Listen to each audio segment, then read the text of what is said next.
مركزنا الهدى يجولي دعاتا ككتلي أصبحاني دعوانا نمتا خانا شاغرنيز قبيسي جرا جوان من فرسا برتا مركز الهدى زاكر عبد الرحمن وجي ترتي غاري الله أكبر.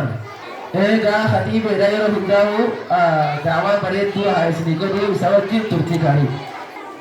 الحمد لله رب العالمين، الصلاة والسلام على نبينا محمد الأمين وعلى آله وصحبه أجمعين. أما بعد، كلمة عن القرآن. القرآن هو كلام الله منزل غير مخلوق الذي أنزله على نبيه محمد صلى الله عليه وسلم. صلوا على النبي. باللفظ والمعنى، القرآن الكريم كتاب الإسلام الخالد ومعجزته الكبرى وهداية للناس أجمعين.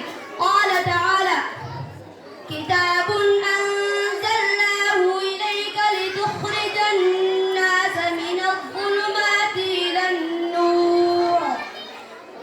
ولقد تعبدنا الله بتلاوته آناء الليل وأطراف النهار. وقال تعالى: إن الذين يتلون كتاب الله وأقاموا الصلاة وأنفقوا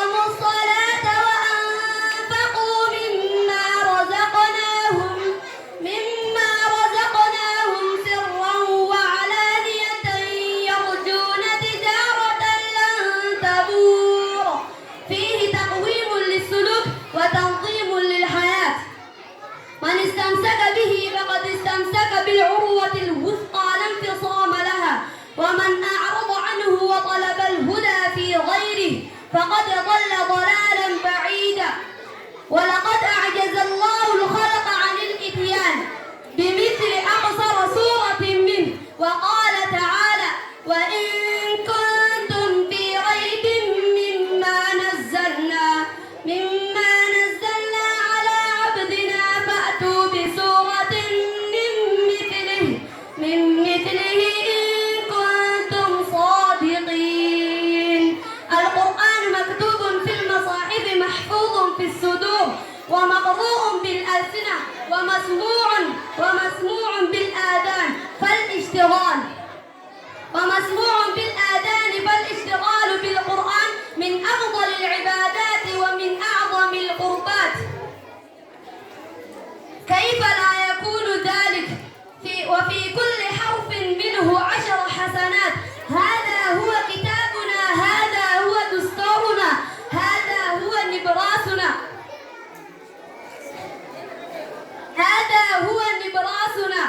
إن لم نقرأه نحن معاشر المسلمين فهل ننتظر من اليهود والنصارى أن يقرؤوه؟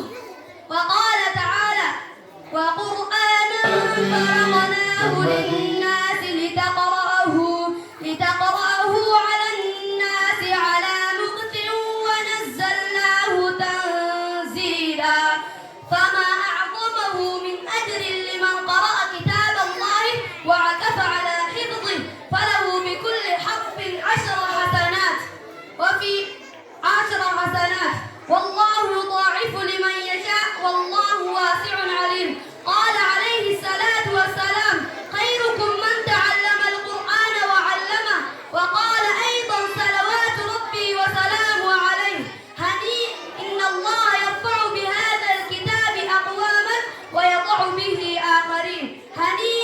هنيئا لكم حفاظ كتاب الله الكريم، هنيئا لكم هذا أجر العظيم والثواب الجزيل. حفاظ كلام الله، أنتم أعظم أجرا وأكثرهم ثوابا، كيف لا؟ وأنتم تحملون في صدوركم كلام ربكم وتسيرون بنور مولاكم وخالقكم.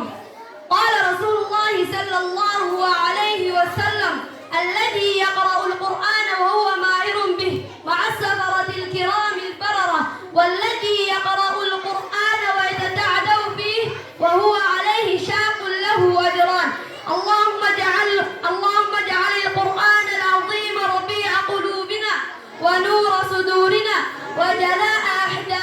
اللهم اجعله شفيعا لنا وشاهدا لنا لا شاهد علينا. وصلى الله وسلم على الهادي البشير والسراج المنير نبينا محمد وعلى آله وصحبه أجمعين. والسلام عليكم ورحمة الله وبركاته. وعليكم السلام ورحمة الله وبركاته. الله أكبر.